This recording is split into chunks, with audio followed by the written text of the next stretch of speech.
አመንኩ ይሆናል ያልከኝን አደርጋለሁ ያልከኝን ስታወራኝ ሰማሁ ትደርሳለህ ያልከኝን ፈጽማለሁ ያልከኝን አደርጋለሁ ያልከኝን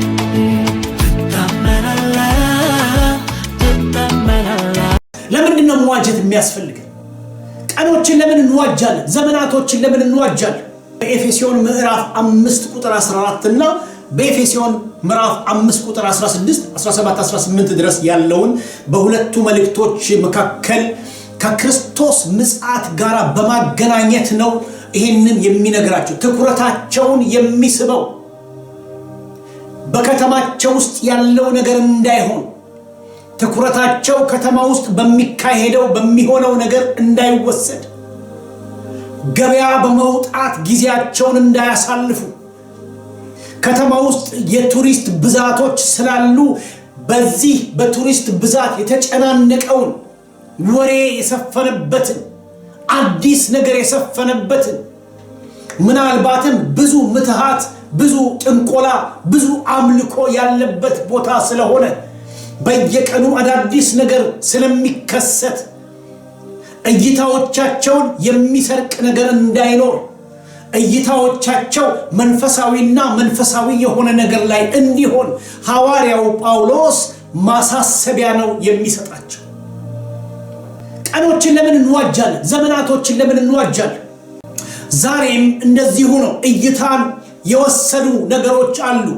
እነዚህ በአየር ላይ ተበትነው ቀደም ብዬም እንደተናገርኩት በሶሻል ሚዲያ የሚለቀቁ የተለቀቁት በቀን ላይ ነው፣ የተለቀቁት በሰዓታቶች ላይ ነው፣ የተለቀቁት በቀናቶች ላይ ነው፣ በደቂቃዎች ላይ ነው፣ በዘመናት ላይ ነው።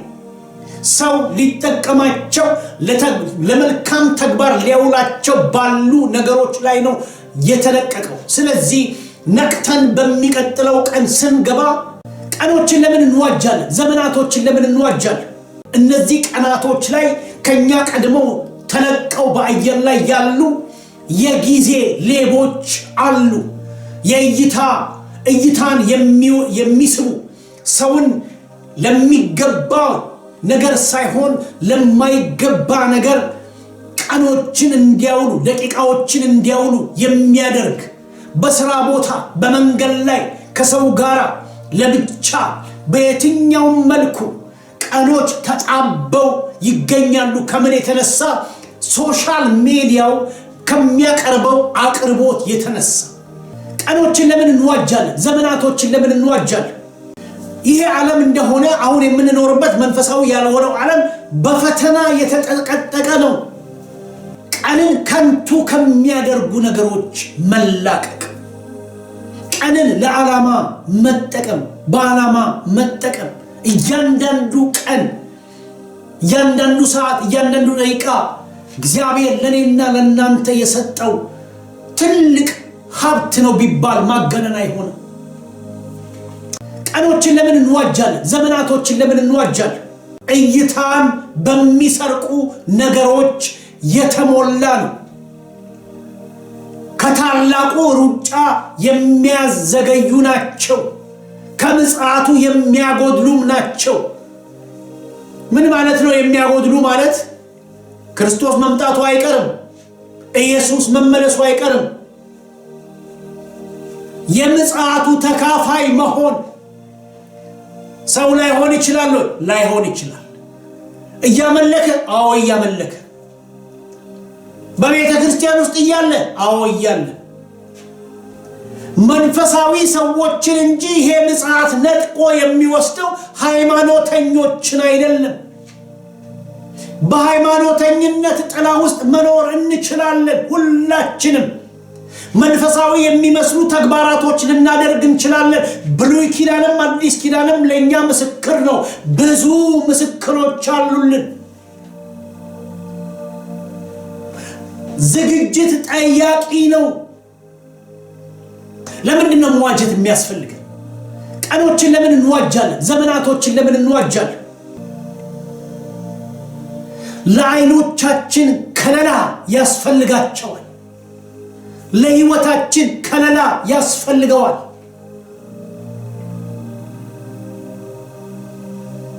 አይኖቻችንን እንድንከለክል ያስፈልጋል።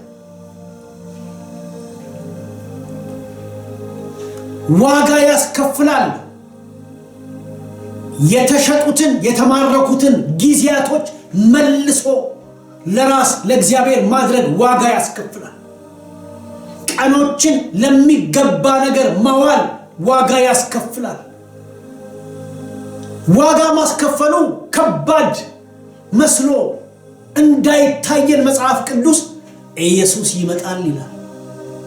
ዋጋ ከፍለን ቀኖችን የራሳችን የምናደርገው፣ ዋጋ ከፍለን ዘመንን የምንዋጀው፣ ዋጋ ከፍለን ጊዜን የምንዋጀው ለምጽአቱ ለመዘጋጀት ነው። የፍጻሜያችን ተስፋ ለሆነው ለእግዚአብሔር ልጅ ዳግም ምጽአት ከሚመጣው አስከፊ ጆሮ ከማይችለው ዓይን ከማይችለው ከታላቁ መከራ ለመትረፍም ጭምር ነው። የክርስትና ግብ ላይ ለመድረስ ነው። እውነቱ እሱ ሐዋርያው የሚያሳስበው ዘመኑን ዋጁ የሚለው ለዚህ ነው። ለምንድን ነው መዋጀት የሚያስፈልገን? ቀኖችን ለምን እንዋጃለን? ዘመናቶችን ለምን እንዋጃለን? በኤፌሶን ከተማም እንደዚሁ ነው። አጋንንቶች ብቻ ሳይሆኑ ሰዎችም ያደራጇቸው ነገሮች ነበሩ። እይታን የሚሰርቁ ነገሮች ነበሩ። ሐዋርያው ይህንን ያውቀዋል። እንዴት እንደገባ ያውቀዋል። በኤፌሶን ከተማ እንዴት ይህንን በኤፌሶን ከተማ የሚገኘውን ቤተ ክርስቲያን እንደመሰረተ ያውቀዋል። በዚህ ከተማ አጋንንቶች በአካል ሰልጥነው በአካል ገዝተው የሚንቀሳቀሱበት ከተማ ነው።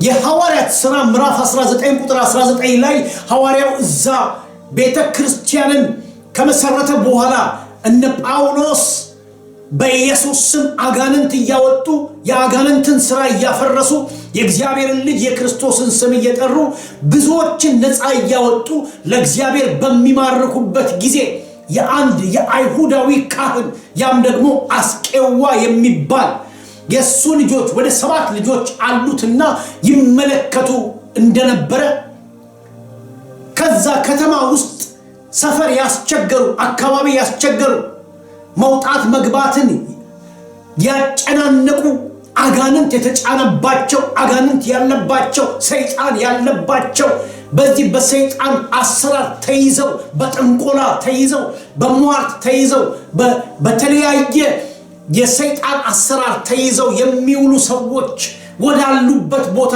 እንደሄዱ መጽሐፍ ቅዱሱ ያበስረናል፣ ይነግረናል። ቀኖችን ለምን እንዋጃለን? ዘመናቶችን ለምን እንዋጃለን? ቀላል አይደለም። ስለዚህ ሲያዩ እነ ጳውሎስ ጌታን ከመቀበል ይልቅ ወደ ጌታ ከመጨመር ይልቅ ከጌታ ጋር ከመሆን ይልቅ ከስሙ ጋር ከመተዋወቅ ይልቅ ስሙን ይዘው ባወጡባቸው ሰዎች ስም ከሰይጣን ጋር ግብ ለማድረግ እንደሄዱ ለማውጣት እንደሞከሩ ሌሎች ነፃ ሲወጡ ስላዩ እነሱም ስሙን ስለጠሩ ብቻ የኢየሱስን ስም ስለጠሩ ብቻ የሚከናወንላቸው የሚሆንላቸው ስለመሰላቸው ባዩአቸው ሰፈር በሚያውቋቸው ተይዘዋል በሚሏቸው ሰዎች ላይ ሁሉ በፊታቸው ቆመው ጳውሎስ በሰበከው በኢየሱስ ስም ውጣ ብለው ሲሉ አጋንንት ሰብስቦ ቤት ውስጥ አስገብቷቸው ረገጣቸው፣ ተነሳባቸው፣ ወጣባቸው ይላል። ለብሰው ነው እነዚህ ሰዎች የመጡት። ልብስ ለብሰው ነው የቆሙት በዚህ አጋንንት በተያዙ ሰዎች ፊት። አጋንንቱ ገብቶ ከረገጣቸው በኋላ ከደበደባቸው በኋላ ቁስል በቁስል ካደረጋቸው በኋላ ለብሰው የመጡትን ሰዎች ራቁታቸውን ሰደደ ብሎ መጽሐፍ ቅዱስ ያስተምረናል። ቀኖችን ለምን እንዋጃለን? ዘመናቶችን ለምን እንዋጃለን? ሰውን ልብሱን አውልቆ እስከሚሄድ መደብደብ እስከሚችል ድረስ አጋንንት የሰፈረበት ከተማ ነበር የኤፌሶን ከተማ። አጋንንቶች ሰዎችን የሚደበድቡበት ተባብረው ሰዎችን የሚቀጠቅጡበት ከተማ ነበር። የካህን ልጅ ናቸው ብሎ አልፈራም። ማንም መሆን ይችላል ሰው ከክርስቶስ ጋር ካልሆነ የአጋንንት ነው። ስለዚህ ደበደባቸው። በሌላ አባባል ክርስቶስንስ አውቀዋለሁ፣ ጳውሎስንስ አውቀዋለሁ። ጥያቄው እናንተ እነማን ናችሁ? ማንም አይደለም፣ ምንም አይደለም። ስለዚህ ጉልበቱን አሳያቸው። ምንድነው መልእክቴ? ቀኖችን ለምን እንዋጃለን? ዘመናቶችን ለምን እንዋጃለን? ከተማው ሰው የሚደበድቡ አጋንንቶች የበዙበት ስፍራ ነው። ልብስ የሚያወልቁ እርቃኑን እግዚአብሔር እንደፈጠረው ደብድበው የሚያባርሩ አጋንንቶች የሰለጠኑበት ከተማ ነው። ጳውሎስ እንዴት አድርጎ ይሄንን ቤተክርስቲያን እንደመሰረተ ያውቃል። ስለዚህ ምን ይላቸዋል? ቀኖችን ለምን እንዋጃለን? ዘመናቶችን ለምን እንዋጃለን? አንተ የምትተኛ ሆይ ንቃ፣ ከሙታንም ተነሳ፣ ክርስቶስም ያበራልሃል። ቀኖቹ ክፉዎች ናቸውና ዘመኑን ዋጁ። ስለዚህ የቤተ መቅደስ ካህኑ የነበረ የአስቄዋ ልጆችን ቀጥቅጦ ራቁት የሚያስቀር መንፈስ ነው ከተማው ላይ ሰልጥኖ የነበረው። ዛሬም እንደዚሁ ነው። የቀን ሌቦች ውስጣዊ ማንነትን የሚያራቁቱ እይታን የሚስቡ ነገሮች ተጭረው ተለቀው ስላሉ ሰው ለብሶ ሊሄድ ይችላል፣ ላያስወልቀው ይችላል አጋንንት። ለምንድን ነው መዋጀት የሚያስፈልገን? ቀኖችን ለምን እንዋጃለን? ዘመናቶችን ለምን እንዋጃለን? በአየሩ ላይ ከተለቀቀው ከጊዜ ሌባ ጋር በቀላሉ ስለሚገናኝ ውስጣዊ ራቁትነት፣ ውስጣዊ ባዶነት፣ መንፈሳዊ ናችሁ ብሎ አይፈራችሁም። ቤተ ክርስቲያን ትሄዳላችሁ አትሄዱም ብሎ አይፈራችሁም።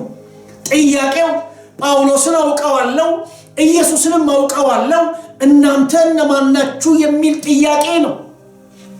የማንነት ጥያቄ ነው። እግዚአብሔርን ከማወቅና ካለማወቅ ጋር ያለ ጥያቄ ነው። ቸርች ትሄዳለህ፣ አይፈራህም። ትጸልያለህ፣ አይፈራህም። ለምንድን ነው መዋጀት የሚያስፈልገን? ቀኖችን ለምን እንዋጃለን? ዘመናቶችን ለምን እንዋጃለን? በየቀኑ ትኩረትን የሚሰርቁ ወይም ደግሞ ትኩረትን የሚስቡ ነገሮች አሉ። ከሰው ላይ ቀንን የሚወስዱ፣ ከሰው ላይ ቀንን የሚበሉ ሌቦች። ለምንድን ነው መዋጀት የሚያስፈልገን? ቀኖችን ለምን እንዋጃለን? ዘመናቶችን ለምን እንዋጃለን? በመንፈሳዊው ዓለም ውስጥ መንፈሳዊ በሆነ ነገር መጠመድ ማለት ነው ዘመንን መዋጀት ማለት። ሰው ካልተጠነቀቀ ጊዜውን ለማይረባ ነገር ሊያውለው ሁሉ ይችላል።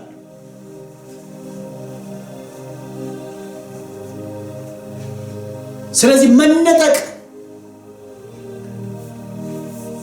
ሃይማኖተኝነት ሳይሆን መንፈሳዊነትን ይጠይቃል። መንፈሳዊ መሆንን ይጠይቃል። እያንዳንዱ ሰው መጠየቅ የሚገባው ጥያቄ ቢኖር አንድ ነው። ለምንድን ነው መዋጀት የሚያስፈልገን? ቀኖችን ለምን እንዋጃለን? ዘመናቶችን ለምን እንዋጃለን?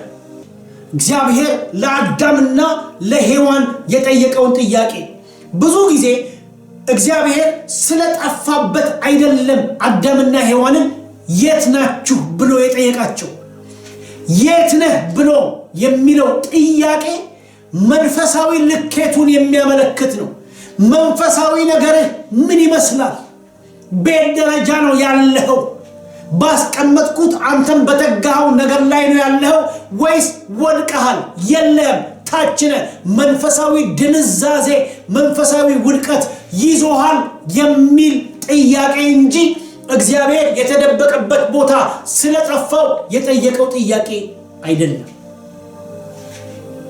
ለምንድን ነው መዋጀት የሚያስፈልገን? ቀኖችን ለምን እንዋጃለን? ዘመናቶችን ለምን እንዋጃለን? በእንቅልፍ የሚለው ቃል ከእንቅልፍ የምትነሱበት ቀን ነው የሚለው ከቸልተኝነት የምትወጡበት። ቸልተኛ ያደረገ እይታን የሳበ ነገር ነው። ቸልተኛ ያደረገ የተሰረቁ ቀናቶች ናቸው። ሰው ቸልተኛ እንዲሆን በጣም ልቡ እንዲነሳሳ ለውጭው ነገር እንዲነሳሳ በአየር ላይ የተለቀቀው ነገር ጉጉትን ወይም ደግሞ ፍላጎትን ከፍ ያለ ፍላጎትን የሞላው በተሰረቁ ቀናቶች ነው። የተሰረቁ ቀናቶች ውጤቶች ናቸው ቸልተኝነቶች፣ መንፈሳዊ ድካሞች። የተሰረቁ ቀናቶች ውስጥ የሚሰራው ኃይል ስውር እጅ ውጤቶች ናቸው። ስለዚህ በንቃት መኖር እንደሚገባ ሳይሆን በንቃት እንደሚጠበቅ ለመኖር ብቻ አይደለም ንቁ ሚላቸው። በመንፈሳዊ ዓለም ውስጥ ለመኖር ብቻ አይደለም ንቁ ሚላቸው። ንቁ ሚላቸው ንጉሱን ለመገናኘት ነው። ንቁ ሚላቸው የሚመጣውን ኢየሱስ ለመገናኘት ነው። ስለዚህ እንዴት ነው ሚላቸው? ለመንቃት ምን እናድርግ የሚለውን ጥያቄ ሲመልስላቸው የእግዚአብሔር ፈቃድ ምን እንደሆነ አስተውሉ እንጂ ሞኞች አትሁኑ፣ እንደ ሰነፎች አትሁኑ፣ የምታስተውሉ ሰዎች ሁኑ። ለምንድን ነው መዋጀት የሚያስፈልገን? ቀኖችን ለምን እንዋጃለን? ዘመናቶችን ለምን እንዋጃለን?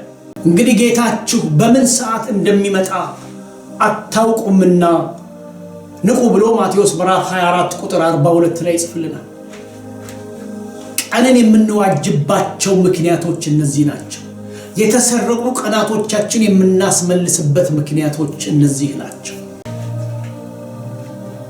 ስለዚህ በዚህ በኤፌሶን ምዕራፍ 5 ላይ የተጻፉ ቃላቶች ባጭሩ መንቃት፣ መዋጀትና ምጽአት የሚሉ ጥቅልል ሐሳቦች አሉበት። ለምንድን ነው መዋጀት የሚያስፈልገን? ቀኖችን ለምን እንዋጃለን? ዘመናቶችን ለምን እንዋጃለን? እንዳልኩት መንቃት መንፈሳዊ ካልሆኑ ነገሮች መላቀቅ፣ መራቅ፣ መውጣት፣ ከጨለማ ቁርጭራጮች መላቀቅ ማለት ነው። መዋጀት የሚለው ነገር ዋጋ ከፍሎ የተማረኩትን የተበሉትን ቀናቶች መዋጀት፣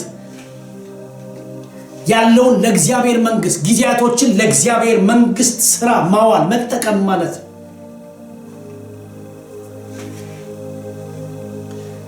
ምጽአት በዝግጅት የምንቀበለው ዋጋ ነው። ለነቃ ሰው የተዘጋጀው እግዚአብሔር ያዘጋጀው የክርስቶስ ምጽአት ነው፣ ንጥቀት ነው። ቀኖቹ ክፉዎች ናቸውና ዘመኑን ዋጁ። አንተ የምትተኛ ንቃ፣ ክርስቶስም ያበራልሃል።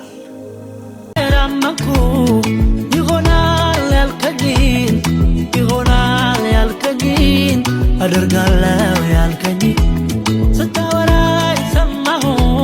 ትደርሳለህ ያልከኝን ፈጽማለሁ ያልከኝን አደርጋለሁ ያልከኝ